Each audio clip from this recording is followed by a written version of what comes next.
안녕하세요. 우구TV 이호진입니다.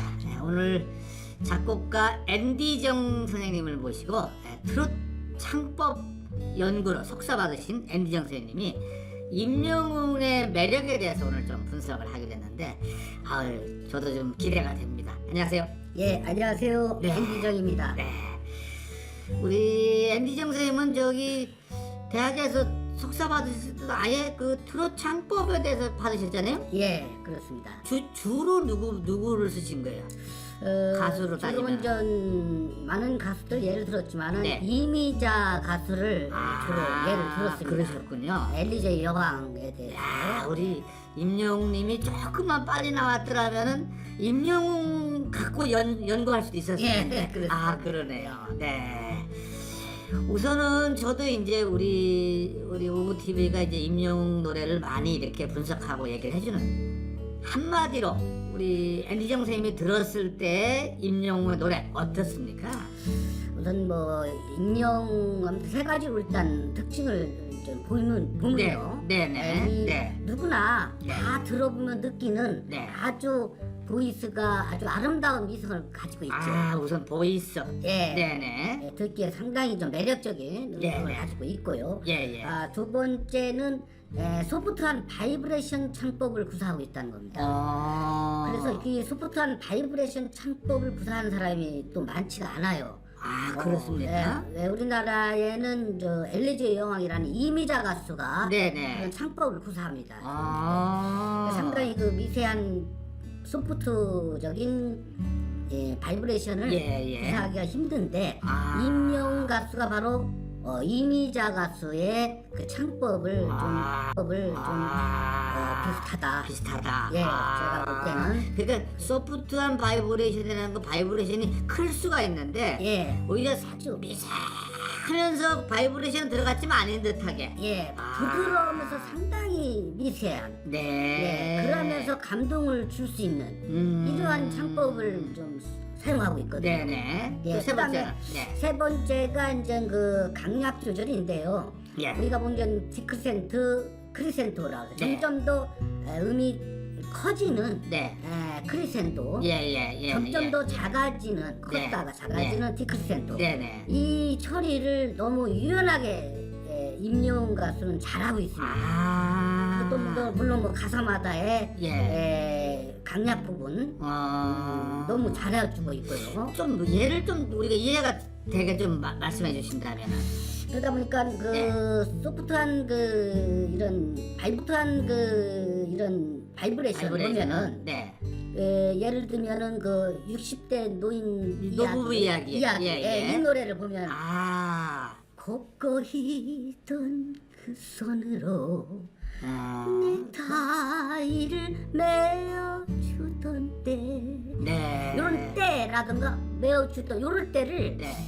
좀 강하게 할 수밖에 발성을 할 수밖에 없는데 보통은. 예, 그렇죠. 일반 네. 가수들이요. 예. 그런데 네. 임영웅 가수는 그 부분을 상당히 절제하면서 절제하면서 소프트한 네. 바이브레이션 창법을 주고 있거든요. 거기에다가. 네. 거기에 사람들이 매력적으로 빠져드는 겁니다. 바로 그 점에. 예. 뭐 처리하기가 쉬울 듯 하지만 할 수가 없어요.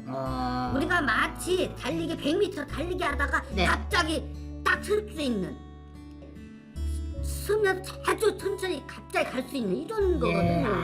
이게 어렵거든요. 사실. 브레이크가 잘 걸리는 거네. 그렇지. 따져보면은. 예. 하긴 노래가 올라가다가 뚝 떨어진단 말이에요. 예. 거기서 보통 사람들은 무조건 내질르기를 하는데 예. 임영웅님은 네. 조금 아끼고 빠지는 것 같아. 예, 그렇습니다. 이게 예. 저 보랏빛 엽서에서도 예. 보랏빛 엽서에 할 때 예. 이분 굉장히 매력적으로 사람들이 이제 봤거든요. 그렇죠. 그런 부분도 바로 절제된 발성과 소프트한 그 바이브레이션 창법을 사용했던 거죠. 일반 가수들이 할 수 없는 연습을 한다고 이게 되기가 쉽지가 않아요. 이건 어느 정도의 이분도 타고났다. 예. 타고났다. 근데 어쨌든 우리가 이제 트로트 분야가 사실물이 됐고 예. 인기 있는 사람에게서 끌어왔거든요. 그렇죠. 그런데 그러다 보니까 이 순간이나 어쩌보면 이제 나타나면서 임영웅 이런 분들이 확 퍼진 거예요. 예, 이런 분들이 네. 어쨌든 민주 방식에 의한 투표, 그렇죠. 네, 그렇죠. 이런 예, 맞아, 방식에 맞아. 의해서 네, 이런 네. 새로운 스타가 탄생할 수 있었던 거거든요. 그렇죠. 그렇기 그렇죠. 때문에 이런 예.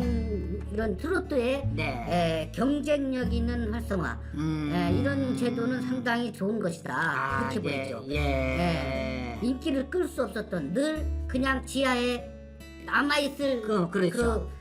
참 진주 무명으로 있어야 예, 될 예. 보석이 끄집어내는 거지. 그렇죠. 예. 이런 경쟁 체제에서 네. 전 국민들이 환호해주고 끌어내줄 수 있는 거죠. 많은 우리 팬들이 보니까는 이 임영웅님의 그 바램 예, 거기서도 뿅 갔어. 예. 바로 그 부분도 그 부분도 아까 말씀드린 말씀해 주신 그런 대로. 절제된 소프트한 바이브레이션 창법. 이것이 네. 이런 창법 때문에 많은 사람들이 가수 임영웅 어머니의 크리스마스 선물에 감동했다.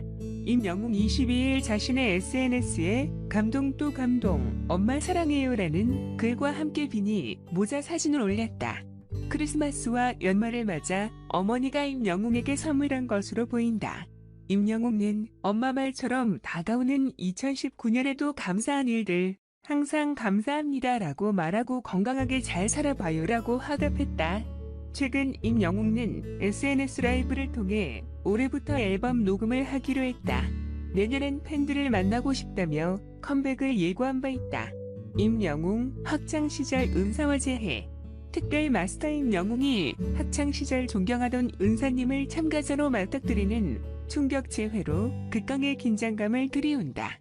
지난 17일 처음 방송된 원조 트로트 오디션 TV조선 미스트롯이는 최고 시청률 30.2%, 평균 28.6%로 현재 지상파와 종합 편성 채널에서 방송되는 전체 예능 프로그램 중 가장 높은 시청률을 기록했다. 마치 결승전을 방불케 할 만큼 첫 방송부터 숨어있던 실력파를 대거 쏟아내 짜릿한 전율을 선사하면서 범접할 수 없는 오리지널의 파급력을 실감케 하고 있다. 이와 관련 참가자들의 입장을 공감하며 따뜻한 격려와 응원을 아끼지 않던 공감 마스터 임영웅이 의외의 인물과 맞닥뜨리며 충격에 빠지는 모습이 포착됐다. 다름 아닌 임영웅의 대학 시절 은사님이 참가자로 등장하는 믿기지 않는 일이 벌어졌던 것. 임영웅은 스승과 제자에서 마스터와 참가자라는 완전히 뒤바뀌어버린 처지로 조우하게 된 운명의 장난에 이렇게 대면할 줄은 생각도 못했다고 아연실색했다. 더욱이 임영웅은 저분은 동경하던 나의 스타라며 존경심을 표했는가 하면 일주일 중 가장 기다리던 수업 시간이었다는 말로 참가자의 정체에 대한 궁금증을 부추겼다. 이내 임영웅의 은사님이 무대에 등장했고 임영웅은 은사님과의 추억이 서린 각종 학창시절 에피소드부터 은사가 수업하던 당시를 그대로 흉내내는 깜짝 성대모사를 무한 방출해 현장을 보복절독해 했다.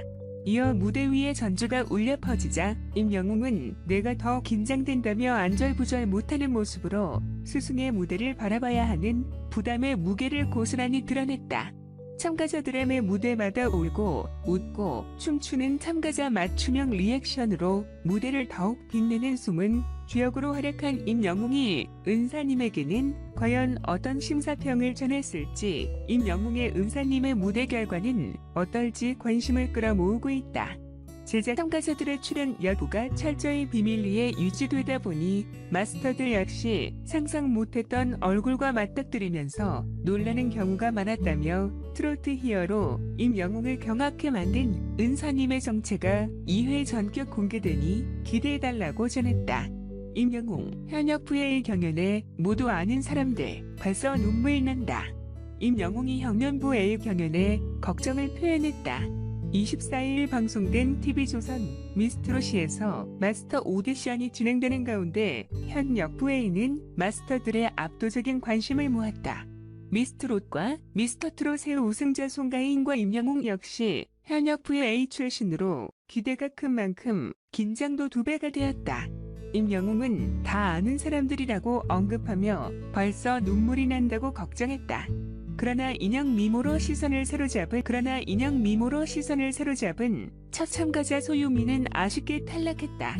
장윤정은 현역부에게도 쉽지 않을 것이라고 경고했다. KBS